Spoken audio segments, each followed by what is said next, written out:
And with that, I kind of want to go into everybody's final thoughts, if I may. Ree, can we start with you? Yeah, I'm basically just gonna review basically what everyone has said because, I mean, you nailed it.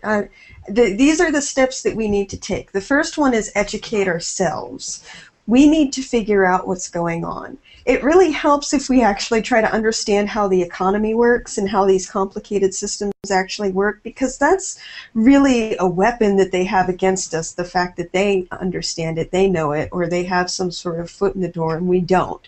So the best weapon that we can arm ourselves with is education and knowledge. The next step is what Jeff was emphasizing, is basically we need to harass our public officials, harass them, email them, call them, leave messages, send letters. I mean, you get enough pressure you get enough pressure on these people, and it might actually make some sort of difference. It might actually move them. And that coincides with spreading the word. You can't just educate yourself. You have to educate your friends. You have to educate your family. You can't just stay silent about these issues and think, oh well, I don't want to make a fuss. I don't want to cause any trouble.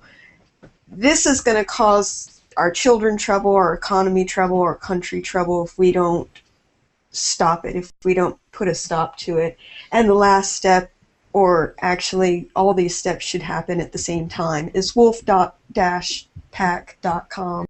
Get money out of politics and return the power of the government to its people. All right. Brian, let's go with you. Don't really have much of a final thought beyond everything I've put in so far, other than, I really hope that everyone can get a handle on this, because otherwise we're looking history in the face right now, so it could be a problem. All right. Yeah, absolutely agree. We are looking at a hell of a problem. Daniel, final thoughts. Personally, I don't think you're going to see any type of change, particularly on the non-violent front. For one reason is because you have too many people riding the gravy train that is capitalism, from the bottom economic ladder to the middle class. Personally, I believe that people don't change or want change until they reach that point of precipice, until it affects them. And this can be traced back to the first Great Depression and the Vietnam. To be honest with you, there's going to be a second economic collapse, and that is when you're going to see people advocate for change. You're not going to see advocation for change before it starts affecting, or you have more than 39% of the middle class fall into poverty. When you have half or 75% of the middle class, where there practically is no middle class left, is when you're going to see a big change. All right. Well said. Well said on that one. And now I would like to get into my final thoughts on this segment, and that is the enormous size of the derivatives market and the fact that the Department of Justice considered these banks too big to fail is not a good combination.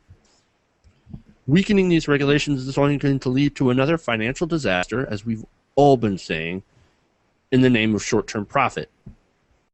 The fact that the efforts to weaken financial reform even further is bipartisan, it's really troubling and really shows how true the words of Senator Dick Durbin were when he remarked that our Congress was frankly run by the banks.